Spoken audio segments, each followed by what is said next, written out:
Bonjour à tous et bienvenue à tous ceux qui viennent de nous rejoindre sur les ondes de Chaîne Inter. C'est votre émission Chaîne Interculture et on vous accompagne jusqu'à 20h. Ce soir, nous avons le grand plaisir d'avoir parmi nous deux invités live. Alors, deux artistes plasticiens, Etaf Benjelloun et Khalid Mrabet, pour nous parler de leur exposition collective intitulée Une confluence de regards, prévue du 26 mars au 8 mai 2022 à la Galerie de la Croix à Tanger. Alors, l'exposition présente les œuvres de 9 plasticiens nés ou vivant à Tanger, 5 hommes et 4 femmes de tous âges. Il s'agit de Yasmina Ziyat, Asdine Doukari, Mohamed Debdoubi, Rahima Al-Aroud, Abdelatif Mehdi, Houda Tarjoumen, Youssef Temli et bien sûr nos invités Etaf Benjelloun et Khalid Mrabet. Bonsoir Etaf Benjelloun. Bonsoir. Comment allez-vous? Merci de m'inviter à votre émission. Merci à vous. Bien. Et vous? Merci à vous. Très bonsoir. Bonsoir, très heureux de vous rencontrer, très heureux. Le plaisir est partagé. Merci beaucoup et merci d'avoir répondu à notre invitation sur Chaîne Inter. Alors, honneur aux dames, bien sûr, on va commencer par Etaf Benjelloun. Alors, vous êtes sculptrice, designer et architecte d'intérieur. Parlez-nous brièvement de votre parcours artistique et de comment est née chez vous cette passion pour l'art. Eh bien, assez naturellement, puisque depuis toujours, l'art a fait, la création a fait partie de ma vie depuis petite. Ça faisait partie de mes jeux. Oui. Ensuite, j'ai choisi de m'orienter vers une branche, vers l'architecture, qui m'a permis un petit peu d'élargir mon horizon et mes outils pour travailler. Et puis voilà, jusqu'au jour. Plusieurs décors de cinéma et de théâtre, n'est-ce pas? Oui, effectivement. Ça a fait partie aussi de mon parcours. J'ai toujours touché un petit peu à tout, mais bon, la création artistique, la sculpture. Mrabet, rebonsoir. Bonsoir. Alors, oui. je vous écoute. Non, allez-y. Alors, vous menez également une belle carrière artistique. Pouvez-vous vous présenter à nos chers auditeurs? Parfait. Première des choses, moi, je suis d'une formation littéraire. Moi, j'ai étudié la philologie hispanique, d'abord à Tétouan et ensuite à l'université de Valence, en Espagne. Oui. Philologie espagnole, langue et littérature espagnole. En ce qui concerne ma carrière artistique, moi j'appartiens à une généalogie artistique. Il faut dire que mon père, Driss Mrabet, est le fondateur d'une troupe de théâtre, et c'est très connu à Tanger durant les années 60. Il s'appelait Les Prédicateurs de l'Art. En arabe, c'est de Adelfen, avec le réalisateur tangérois Mohamed Semihi. En plus, il a eu toujours une grande passion par la peinture. Il était aussi un peintre amateur, donc c'est là, grâce à lui, que je suis un artiste plasticien, grâce à mon père. Magnifique. Et quels sont les événements les plus importants durant votre parcours artistique? L'événement le plus important, c'était une exposition collective à la Galerie Idrissi, parce que c'était la première fois qu'une personnalité très connue au monde, c'était Monsieur Roger Boulon, un compositeur d'opéra très connu aux États-Unis, qui a dit une de mes œuvres. C'était quelque chose pour moi inoubliable. J'imagine une grande fierté. Et pour vous, Etaf Benjelloun? Moi, je dirais que c'était une exposition assez insolite que nous avions fait dans un dortoir désaffecté avec l'artiste Mohamed Drissi et Souad Benoun. Et je pense que c'était vraiment, c'était une... Ça vous a marqué? Oui, c'était au début de ma carrière et ça m'avait marqué. Voilà.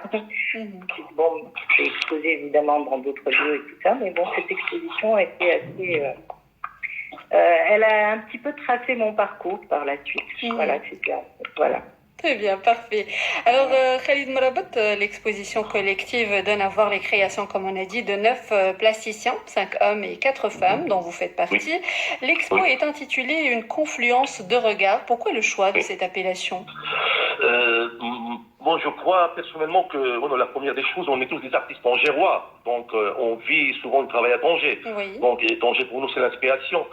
Deuxième des choses, on est tous dans la même aventure, c'est l'aventure de la liberté. Il faut dire que durant 23 siècles, le fondement principal de l'art était la beauté. Ça veut dire que chez les Grecs, durant 5 siècles, et après jusqu'à le XVIIIe siècle. La beauté était le pilier fondamental de l'art. Oui. Cette beauté était absolument objective parce que ce qui était beau est beau et ce qui n'était pas beau n'était pas beau. Donc à partir du XVIIIe siècle, avec l'apparition de la révolution industrielle, l'art soudain change de fondement. Et la beauté n'est plus le fondement unique de l'art, mais c'est la liberté. C'est pour ça que pour moi la dénomination la plus exacte de l'art contemporain, c'est ça, l'art contemporain, l'expérience de la liberté. Alors, on est tous dans cette liberté, on essaie, chacun dans son petit coin, à créer, voilà, il a montré sa sensibilité, sa philosophie de la vie personnelle, etc. etc. Et pour vous, Aïtaf Benjelloun? Bon, je pense que le titre fait allusion effectivement à la diversité des parcours des 9 artistes, dont le point commun, c'est évidemment Tanger, dans laquelle ils ont évolué et qui a influencé leur création artistique. Et, en fait, Tanger est assez particulière pour ça. Voilà. D'où le nom Créanor, n'est-ce pas? Parce que vos œuvres sont présentées durant l'événement Créanor. Alors, c'est un panorama d'artistes tangérois. Exactement. D'accord, très bien.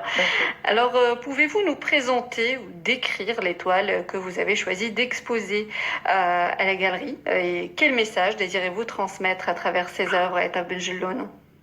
En réalité, moi je préfère ne pas délivrer de message. Je présente 3 bas-reliefs et à travers lesquels j'espère que chacun, selon son regard, il trouvera son propre message ou du moins que cela éveillera sa sensibilité. C'est le plus important. C'est vraiment induire une émotion. C'est le plus important, je pense, que Jean Inep. Voilà. Après, le message qu'on en tire, c'est personnel et c'est selon le regard de l'autre. D'accord, subjectif. Très bien. Exactement. Khalid Mrabat, et pour vous, quelles sont les créations que vous avez choisies? Oui. Bon, moi je présente 4 œuvres. Mais l'œuvre principale, pour moi, c'est la plus significative. Elle est d'une grande dimension, 180 sur 180. Elle s'intitule Le dernier rat de l'univers 25. L'univers 25, c'est pour faire allusion à l'expérience de l'éthologue américain John Calhoun, qui a construit, je crois que c'est durant les années 60, il a construit une utopie des rats. Il va commencer avec 8 rats dans un entourage parfait qui contient tout le nécessaire pour une société animale parfaite. Alors, après 2 ans, grâce à la procréation des rats, les rats se multiplient. Et on arrive à 600 rats. Et là commence le déclin apocalyptique de cette, société animale utopique. Donc on a l'apparition de cannibalisme entre les souris s'entretuent entre eux, l'apparition des relations homosexuelles entre les mâles, et enfin, c'est la débâcle totale de cette société animale. Calhoun a répété cette expérience 25 fois, mais toujours avec le même résultat. C'est le déclin apocalyptique total. Et tout ça pour mettre en évidence que la surpopulation, c'est la dernière pathologie du monde, de toute société. Évidemment, elle établit un parallélisme entre la société des rats et la société humaine. Ça, c'est selon de point de vue thématique. En ce qui concerne la conception, disons, esthétique, dans le tableau, il y a 2 genres de passages. Il y a un passage de silence où il y a une qualité chromatique. Donc, ce passage de silence elle est poétique. Elle est poétique. Et on a aussi un autre passage qui est le passage de bruit, où il y a le dernier rat de l'univers 25. Donc, dans ce tableau, il y a 2 parties. Très bien, parfait. Alors, Aïtaf Benjelloun, entre les beautés ziettes, le burlesque ironique de Zdine Doukari, les abstractions inquiètes de Mohamed Debdoubi, les couleurs joyeuses de Rahima Al-Aroud, ou celles flamboyantes de vous, Khalid Mrabat, l'expressionnisme désespéré d'Abdelatif Mehdi, les contemplations étrangement sereines de Houda Tjajmen et les mystères émergents de vous, Aïtaf Benjelloun, ou ceux extatiques de Youssef je vais y arriver. Alors, c'est une diversité de richesses artistiques, voilà, de parcours et d'expression. Selon vous, quels sont les points communs qui vous réunissent à travers vos œuvres artistiques?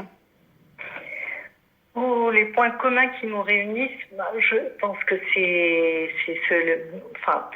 cette liberté. Enfin, d'abord, on est très différents, on vient d'univers différents, avec des formations différentes. Je pense qu'on est la plupart autodidactes, à part Rahima, Yasmina et Asdine, je pense.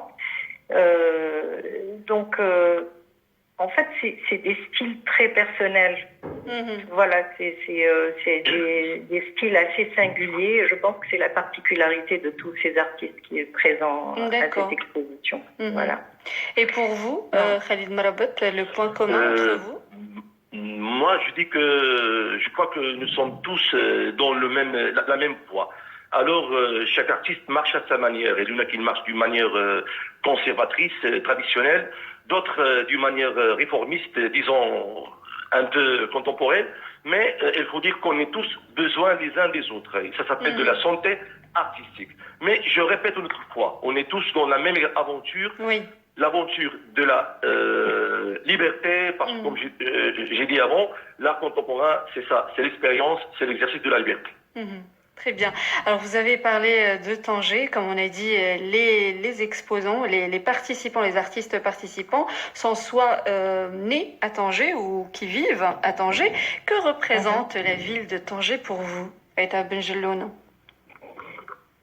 Tanger, pour moi, c'est une espèce de Capharnaüm où se superposent tellement d'époques et de cultures. Et je trouve que chaque détail ou patine ou enseigne sur un mur raconte quelque chose.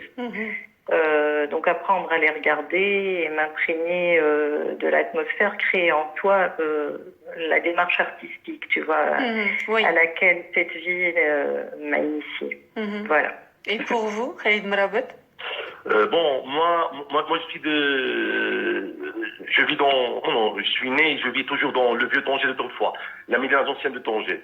Alors, pour moi, Tanger, c'est absolument tout. C'est le triomphe, c'est la défaite, c'est la jouissance, c'est l'angoisse, c'est l'exil, la prison, parfois c'est la liberté.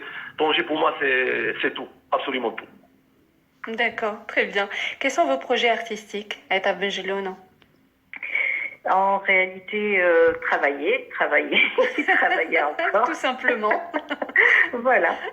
C'est absolument très bien. Ça. Et vous, Khalid Marabat? Et moi, je dis aussi la même chose. Travailler, créer, y peindre. Alors, s'il y a quelques gens qui aiment ce que je fais quelque part, alors je suis énormément ravi. Voilà. Et donc, venez voir, n'est-ce pas, l'exposition collective intitulée Une confluence de regards prévue du 26 mars au 8 mai 2022 à la Galerie de la Croix à Tanger. Merci beaucoup, chers invités, pour votre intervention. Merci à vous. Merci à vous. Merci. On vous souhaite une très bonne continuation et très bonne chance pour la prochaine exposition. Très bonne soirée. Merci. À bientôt. Très bonne soirée. Voilà, c'était nos invités live. Alors tout de suite, l'appel à la prière et on